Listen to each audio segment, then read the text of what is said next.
Hello everyone and welcome back to Crossway Kids Online for the second week of Wisdom. Now hopefully in this past week you guys have been able to make some wise choices in your lives based off what we learned last time, and I'm really excited to jump into a second week of this and hopefully learn how to make more and more wise choices in our lives. Now that we've got that out of the way, it is time for us to jump into some worship for today. Hopefully you guys are ready to be energized, to be singing loudly, to be dancing all around wherever you are. So why don't you join me as we head into some worship.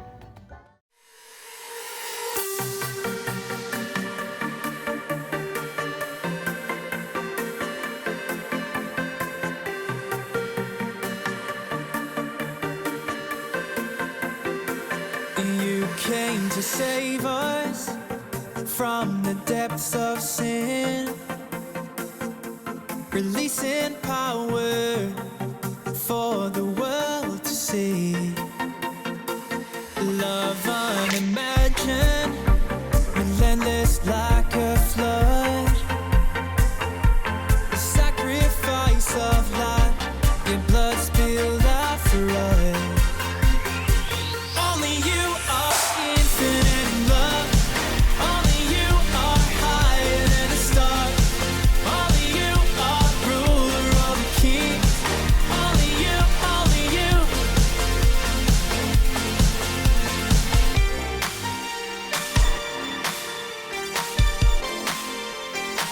You came to free us from our empty days.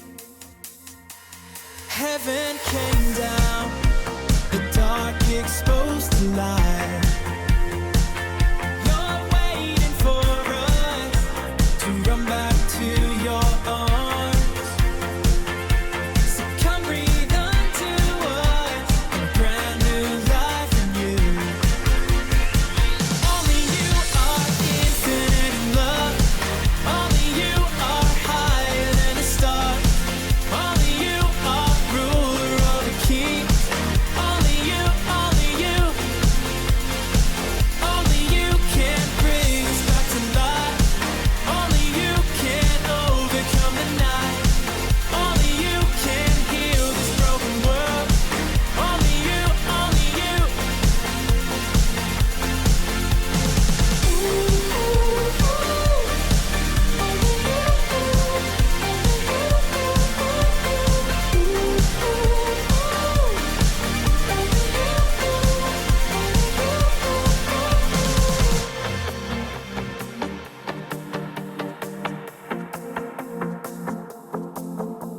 At end of days, still your praise will go on and on and on forever.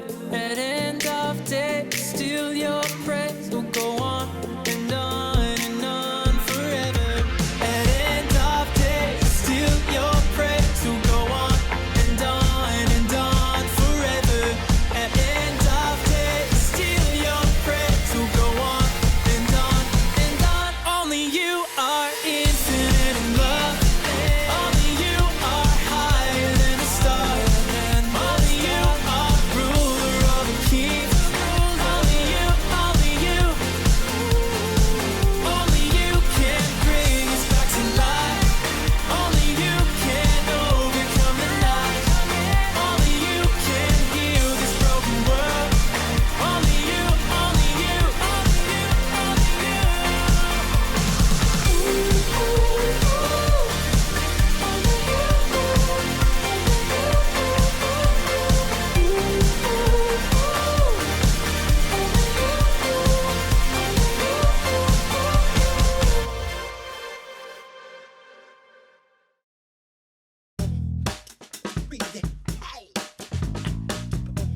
Hey everyone, welcome to Game Time. I'm Andrew and today I've got with me Rod and Tyson. Welcome lads, how are you? I'm good. Yeah, Great. not too bad. Great, well today we are going to play a game called Pretzel Pickup. Super easy, you've got 30 seconds, one chopstick, one hand behind your back. You've got to pick up as many pretzels as you can with your chopstick in that time. Whoa. Okay, at the end I'll count whoever's got the most on their chopstick wins. Pretty easy. Okay, one hand behind your back. Ready? Set, go. All right, so Rod's well ahead already. Tyson, did you hear how you play the game? Yes, you got to get them on there. Oh, Yeah, I yeah. thought you had to like... Yeah, good. Oh, dude, you are getting... Oh, no, you got to leave them on there too. Got to leave them on there. We've got like, 10 seconds left. Uh-oh. 10 seconds left. Rod's got about like half a packet on there. Tyson's struggling to get more than one. Ready, 2, 1, and stop. Whoa, Tyson, that was a great comeback. 2, 4, 6, 8 lots. 2, 4, 6, 8 more. Rod, yeah, you win. But I think empty them back in because that was way too easy. I think you'll agree at home it was too easy. So now, this time, chopstick in mouth. Two hands behind. supposed to do that? 2 hands behind your back. Maybe we just see if you can get one on there. But you got 30 seconds again. How many you can get on there? The person with the most wins. Okay? Super easy. Yeah. I'll let you actually start with the chopstick in your mouth if you want. Okay? No? Okay. All right. Here we go. Ready, set, go. All right. So, wow. I reckon Tyson might have organised that. That's pretty good. Oh. This is great actually. Tyson's doing the side technique. It's really not working for him. Rod's doing the front technique, equally as poor performance. Tyson, if you can get that up, this could be, no. I reckon maybe once you get one on there, you might want to leave it. You've got 5 seconds left. 4, 3, 2, 1, and stop. I will. So that was really underwhelming, but that was pretzel pickup. Rod won the first round, obviously a tie, but Rod for style as well. Rod's the winner. Well done. You get to take home all the pretzels. Oh, Congratulations. love pretzels. Thanks for joining us. We'll see you next time on Game Time. The Bible. It's 66 books of history, stories, letters, and poetry that fit together to form God's one big story. The epic adventure of how He created us and loves us so much that He made a way to rescue us. As we travel through the Bible, from Genesis to Revelation, we discover people who met God and found their lives changed forever. Now, for an amazing story, inspired by the book of 1 Kings, chapter 3, verses 4 through 28. Imagine this. You're in a deep sleep, dreaming, when all of a sudden, the creator of the universe shows up and says, Ask me for anything. anything. You could ask for anything in the world and have it. What would you say? Perhaps you'd request an unlimited Amazon account where you could get whatever you want for free. Or perhaps you'd request a flying race car that could be dropped off at the moon or on the beach. Or you could ask to be the most popular kid in school forever. This might sound like a fairy tale, but it's true. It actually happened to a young man named Solomon. When King David died, his son Solomon became king. What are your royal orders, Most Royal Highness? I'm not sure. I've never been king before. Though Solomon was young and inexperienced, his father, King David, taught him to listen to God's words. So, Solomon showed his love for God by obeying his laws. I want to thank the Lord for everything He has done for my family. Solomon traveled to the city of Gibeon, where he offered 1,000 burnt sacrifices to honor God. There is no one like you, God. That night, Solomon sank into a deep sleep, and the Lord appeared before him in a dream. Ask for anything you want me to give you. 1,000 ideas must have exploded into Solomon's head. Gold, power, life forever. But instead, he said, Lord, you have made me a great king, but I'm only a little child. I don't know how to carry out my duties. I'm here among the people that you have chosen. They are a great nation, so give me a heart that understands. Then I can rule over your people. I can tell the difference between what is right and what is wrong. it was a simple request, but one that would change Solomon's life forever. You have not asked to live for a long time. You have not asked to be wealthy. You have not even asked to have your enemies killed. Instead, you have asked for wisdom. I will give you a wise and understanding heart. As long as you live, no other king will be as great as you are. As the dream faded, Solomon woke with a start. Was that real? That was real! Amazed, Solomon returned to Jerusalem, where he once more gave sacrifices to honor God and held a great feast for all his officials. What are we celebrating, Your Most Royal Highness? God has promised to give me wisdom to lead the kingdom. How is that working out for you? Well, it was in a dream. Ah, I see. Perhaps Solomon wondered at first whether he really had received wisdom from God, but this was soon put to the test. Your Most Royal Highness, you must help the people solve their problems. I'll do my best, with God's help. First order of business, we have these two ladies here. State your business, please. My friend and I... Okay, so she's not my friend anymore. Speak for yourself. I'm trying to. We live in the same home, and we both had baby boys. But her baby died, and so she took my boy in the night, and now she says my baby is hers. See? That's not her baby. No way. This baby is my son. Is not. Is too. Ladies! Solomon turned to the first woman. You say my son is the living baby, but your friend says the baby is her son. That's a lie. Is not. Is too. God gave Solomon a wise idea. Bring me a sword.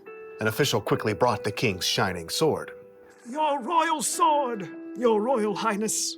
Solomon studied the two women carefully. Excellent. Now, cut the baby in two parts. Give one half to the first woman and one half to the second. Solomon had no intention of harming the baby, but he knew this was the way to find the truth. No! No! Give her the baby. Don't kill him. Oh, whatever. Neither of us will get the baby. Solomon could instantly see which woman truly cared about the baby. Give the boy to the first woman here. She is his mother. Thank you. Oh, thank you. No fair. That was totally a trick. The baby was given to his true mother. All the Israelites heard about Solomon's decision and trusted that he would judge them fairly too. God made Solomon so wise that his understanding couldn't even be measured, like the sands on the seashore.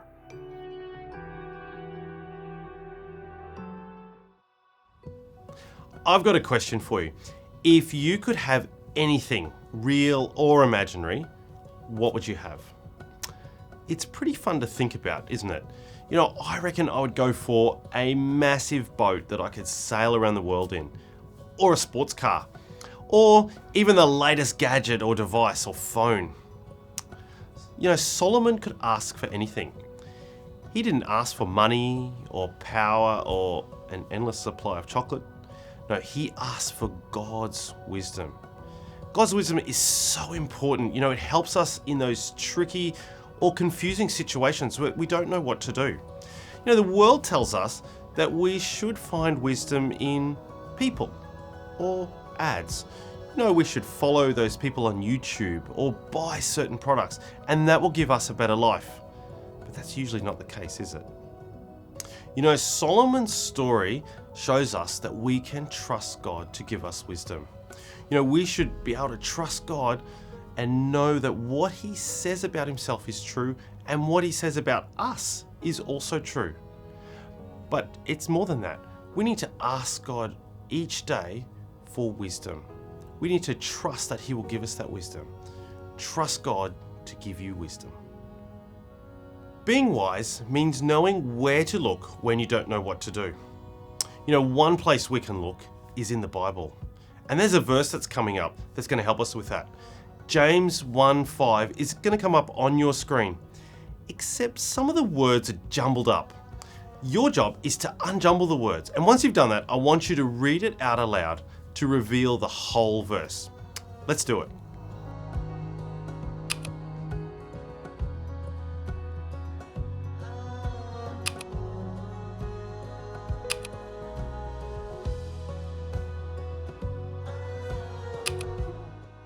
Great work, everyone.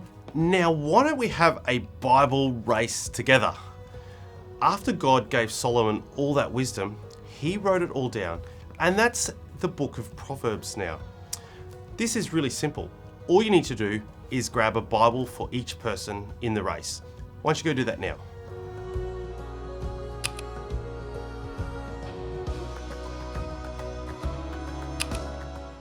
Now, to play this game, each person needs to balance the Bible on their head. Once you've done that, a verse from Proverbs will appear on the screen. As soon as you see it, everyone can take the Bible off their head and race to find that verse as quickly as possible. The first person to find it can read it out. There's quite a number of verses, so play a few rounds together. Let's do it.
Great work, everyone. I hope you had fun looking up those verses in Proverbs.